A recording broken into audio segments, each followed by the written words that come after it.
नमस्कार, मेरा नाम है विवेक शर्मा और आप मुझे देखते हैं कैंसर पे चर्चा इस यूट्यूब सीरीज पे जहां हम बात करते हैं कैंसर की। और हमारे साथ हर शो में एक ना एक कैंसर विशेषज्ञ होते हैं। आज मैं आया हूं डॉक्टर भरत भोसले की क्लिनिक पे। डॉक्टर साहब नमस्कार और इस शो पे बहुत बहुत स्वागत है आपका। Thank you Vivek for having me here.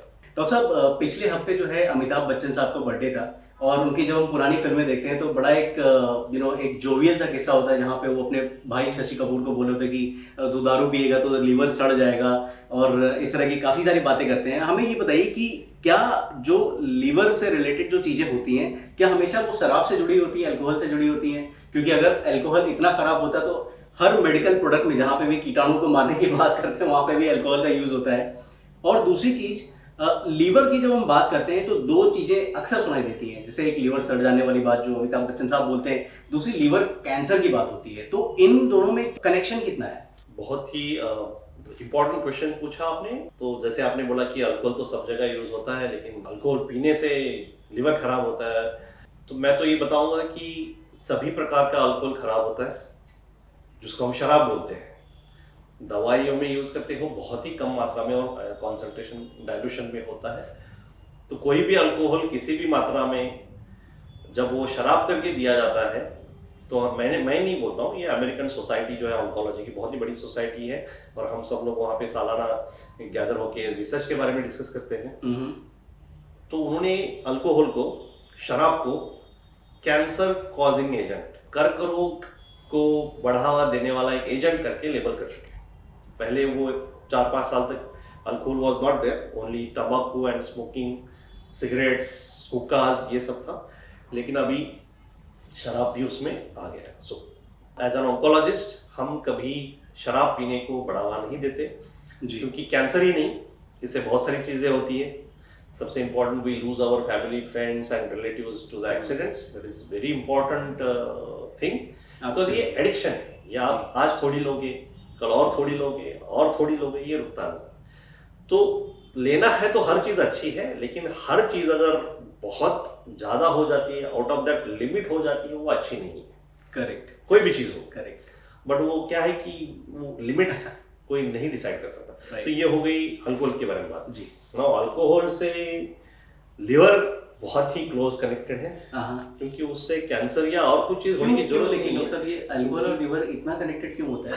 क्या उसका मतलब मेटाबॉलिज्म वहाँ पे होता है ऐसा? सो अल्कोहल का मेटाबॉलिज्म लिवर में होता है, and that is why the first damage happens in the liver. Okay, obviously it causes damage to the brain also indirectly.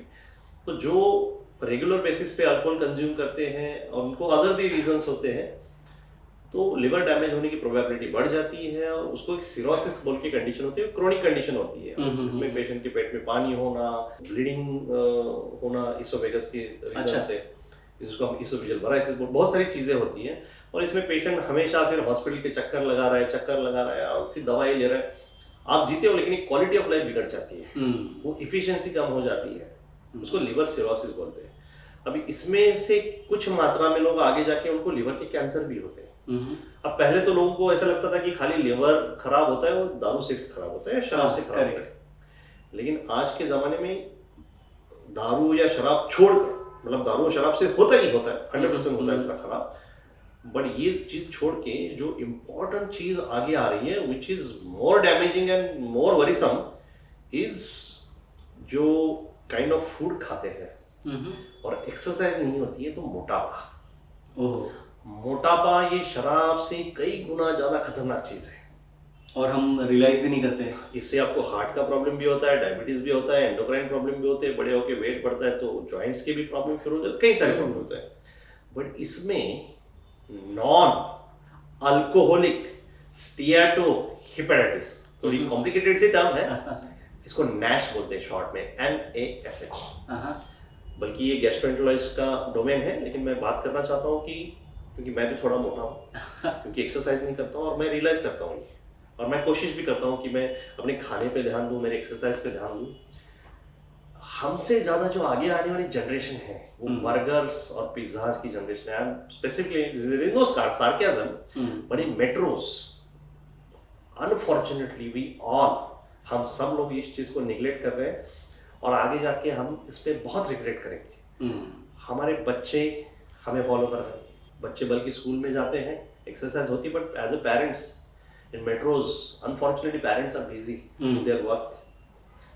सो ये हमारा कर्तव्य है कि हमारे बच्चों पे वेट पे ध्यान दें।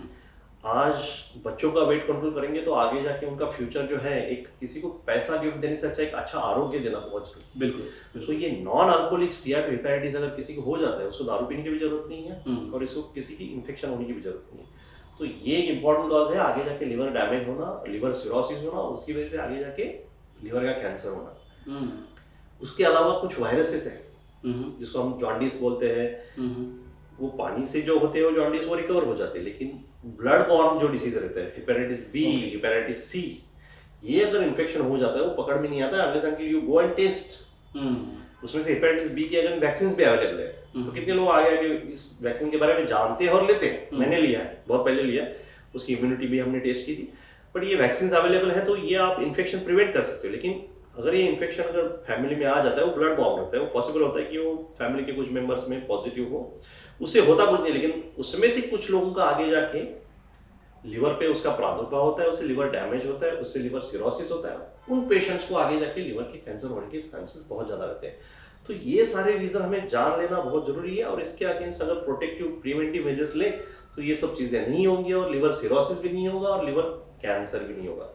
क्योंकि अगर लिवर कैंसर हो जाता है, अर्ली स्टेजेस में उसका ट्रीटमेंट है लिवर की सर्जरी करना, जो कि कॉम्प्लिकेटेड होती है, बड़े शहरों में अवेलेबल है, उसे क्योर भी हो सकता है। लेकिन अनफॉर्चुनेटली लिवर कैंसर जो पिकअप होता है, पकड़ में आता है, वो बहुत एडवांस स्टेज में होता है जी। एक तो वो लिवर का काफी भाग इन्वॉल्व होने के बाद पता चलता है, जिसमें आप वो लिवर की सर्जरी नहीं कर सकते हो। The only treatment becomes is a liver transplant, जिसके लिए आपको डोनर ढूंढना पड़ता है। उसमें इंडिया में वेटिंग लिस्ट है, वो एक अलग ही फील्ड है। अगर वो फैल जाता है और उसमें ट्रांसप्लांट भी पॉसिबल नहीं है तो बहुत महंगी महंगी दवाएं यूज करनी पड़ती है, और आपका सर्वाइवल जो है आज के युग में 1 साल या 2 साल ज़्यादा से ज़्यादा। तो ऐसी चीज़ अगर हम जानकारी लेके अगर रोक सकते हैं, या फिर वो होने का नहीं होने का अगर हमारे पास एक बड़ा उपाय है, और वो है इंफॉर्मेशन, जानकारी, वो अगर हम फ्री में ले सकते हैं और इसको अवॉइड कर सकते हैं तो क्या हर्ज है। बिल्कुल। डॉक्टर साहब, लिवर सिरोसिस और लिवर कैंसर ये दो अलग अलग चीजें हैं, तो पहले यूजुअली क्या होता है, सिरोसिस पहले होता है या कैंसर पहले? तो कैसे अगर हम शुरुआत में जाते हैं ना, पहला स्टेशन आता है शराब का अड्डा और शराब अड्डे के बाद आता है और एक शराब का अड्डा, उसके बाद आगे जाने के बाद और आता है 2 शराब के अड्डे, उसके बाद 3 शराब के अड्डे। मतलब क्या है कि जानने के बाद भी अगर लोग मैखाना करते रहता है, तो पहले आता है उसको लिवर का इन्फ्लेमेशन। कोई भी कैंसर हो तो इन्फ्लेमेशन शुरू हो जाता है, तो ये लिवर को डैमेज शुरुआत हो जाती है ना। बट लोग हमेशा पी रहा है चालू रहता है। देन वो क्रोनिक स्टेज में जब जाता है, उसको डैमेज के बाद वो लिवर रीजनरेट चालू करता है और उसमें नोडल्स फॉर्म हो जाते हैं। गैस्ट्रोएंटेराइटिस लोग, उनके वीडियो आप देखोगे तो पता चलेगा, ये लिवर सिरोसिस हो जाता है उसमें, और वो धीरे धीरे आगे की स्टेज में जाता है, और लिवर आपको कॉम्पेंसेट करने की कोशिश करता है। लेकिन एक स्टेज आता है जिसमें वो लिवर भी कॉम्पेंसेट नहीं कर सकता। आप डोज पे डोज ले रहे हो, लिवर बचा ही नहीं ना, तो कॉम्पेंसेशन फेल हो जाता है, डिकॉम्पेंसेट लिवर हो जाता है, लिवर फेल्योर हो जाता है, फिर पेट में पानी होना, जैसे मैंने बोला कि वेराइसिस होना, ये सब चीजें शुरुआत हो जाती है। और इसमें से कुछ अनफॉर्चुनेट पेशेंट्स को वो लिवर कैंसर होता है। तो वो आगे का स्टेशन आता है लिवर कैंसर। अब उसमें क्या होता है कि सिरोसिस का भी एक ट्रीटमेंट रहता है, ट्रांसप्लांट। अगर सिरोसिस भी बहुत एडवांस स्टेज में है, इसके बहुत रेयर रीजंस भी है, जेनेटिक म्यूटेशंस भी है, बट लेकिन बहुत ही कम मात्रा में पाए जाते हैं। बट लिवर सिरोसिस के लिए भी एक अल्टीमेट ट्रीटमेंट रहता है कि इसका ट्रांसप्लांट किया जाए। बट कैंसर होने के बाद अगर वो छोटा है तो भी उसका treatment, one of the treatment is transplant. But transplant is a bit complicated because then you need to have funds, a donor and all those issues. अगर लिवर ज्यादा खराब नहीं हुआ है और एक ही भाग में लिवर का कैंसर है, तो उसको रिसेक्ट करके बाकी जो बचा कुचा liver can recover and compensate. इसके अलावा अगर आप सर्जरी नहीं कर सकते हो, ट्रांसप्लांट नहीं कर सकते हो, और लिवर ट्यूमर एक लिमिटेड लोग पे है, तो नॉन सर्जिकल ऑप्शंस भी है, जिसमें इंटरवेंशन रेडियोलॉजिस्ट करके हमारे जो कलीग रहते हैं, वो वहाँ पे पर्टिकुलरली उस ट्यूमर तक पहुंच के through some guide wires they deliver some chemotherapy agents और some radiological agents or some alcohol or chemical agent, not alcohol which is nasha. No, you provide, you go to the tumor, correct, and block that tumor growth. Right. उसको टेस और टेयर होते हैं। Trans अर्टेरियल मतलब artery के अंदर से liver तक पहुंच के वहाँ पे कीमो एम्बोलाइजेशन करना, टेर, ट्रांस आर्टेरियल रेडियो एम्बोलाइजेशन, ये 2 प्रकार है जहाँ से वो ट्यूमर को जो ग्रोथ है वो कंट्रोल कर सकते हैं। एंड उसके बाद आगे जाके जब एडवांस स्टेज में जाता है तब there are chemotherapy and targeted agents. अभी कीमोथेरेपी यूज नहीं करते, आप टारगेटेड एजेंट्स यूज करते हैं, और इम्यूनोथेरेपी अभी लेटेस्ट अवेलेबल है, लेकिन ये सब ऑप्शन बहुत महंगे हैं, इससे क्योर नहीं होता। तो ऐसे स्टेज में जाने से अच्छा है कि आप पहले Preventive समझ जाओ कि हमें ये बस नहीं पकड़नी है, राइट, हमें दूसरी बस पकड़नी है जिसमें थोड़ा चलना पड़ता है, थोड़ा एक्सरसाइज करना पड़ता है, जिससे मोटापा कम होता है, राइट। जिस रास्ते पे खाली चलना है, एक्सरसाइज है, शराब के अड्डे नहीं है, अच्छा खाना है, सब्जियां हैं, खेत है, हरियाली है, तो जीवन बहुत समृद्ध और खुशहाल हो जाएगा। सुपर। डॉक्टर साहब, चलते चलते मेरा एक आखिरी सवाल आपसे ये है, जैसे आपने ओबेसिटी या लाइफस्टाइल रिलेटेड चीज़ें बताई, तो इसके मतलब ये this could be prevented, like alcoholism जो है वो दैट कैन बी प्रिवेंटेड, लेकिन जो आपने हेपेटाइटिस की जो बात करी, जो वायरल लोड्स की या वायरस की बात करी, तो उससे प्रिवेंशन के लिए कुछ किया जा सकता है? इसके बारे में जानकारी होना बहुत जरूरी होता है। अभी ये तो बहुत पहले ही सब कॉमन चीजें हम यूज करते हैं, जैसे एक सिंपल सी चीज है कि नीडल प्रिक्स, जब HIV जब कॉमन हो गया तब ये चीजें पता चलने लगी। Then people started knowing about this viruses, because वो क्या ब्लड बॉर्न डिसीज कहाँ से हो सकते हैं, कि कॉमन रेजर यूज कर लिया, क्या नीडल्स यूज कर दिया, नीडल प्रिक इंजरीज हो गए, ब्लड ट्रांसफ्यूजन हो गए। तो अब हम इस स्टेज में आए कि हमें पता है कि इन चीजों से होता है, तो उसको प्रिवेंट करने के लिए मेडिकल स्टेप्स तो ले रहे हैं, राइट। बट जैसे मैंने हेपेटाइटिस बी का बोला, उसके अगेंस्ट तो वैक्सीन अवेलेबल है, कितने लोग वैक्सीन लेते हैं, उसको तो कंप्लीटली प्रिवेंट कर सकते हो ना। Even if infection is enters the body naturally भी हर एक को नहीं होता है, क्योंकि बॉडी का एक इम्यून सिस्टम रहता है जो कंट्रोल करता है, क्योंकि उसको बढ़ावा देने के लिए there is hepatitis B vaccine available.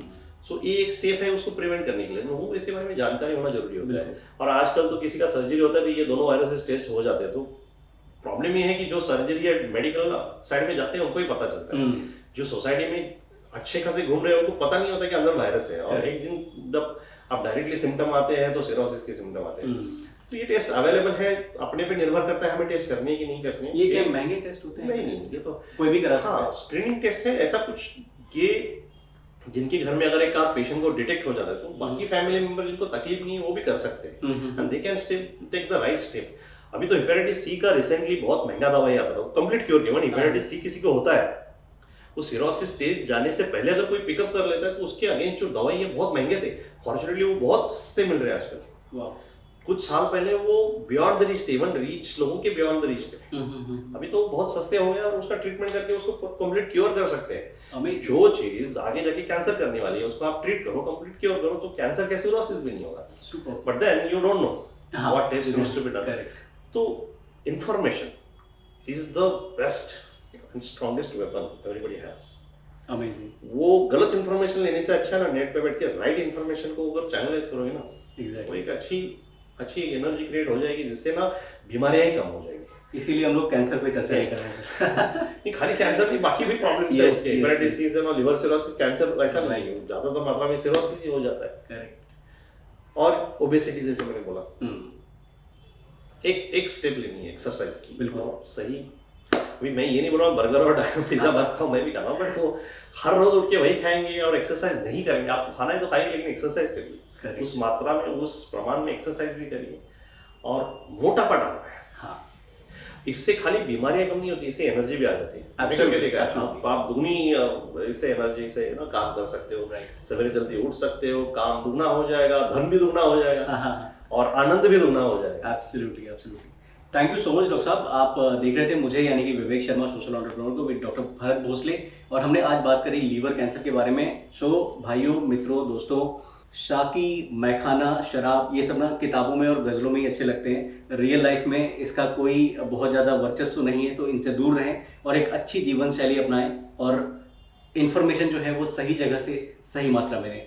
हम फिर मिलेंगे। Till then take care, bye bye, जय हिंद। जय हिंद।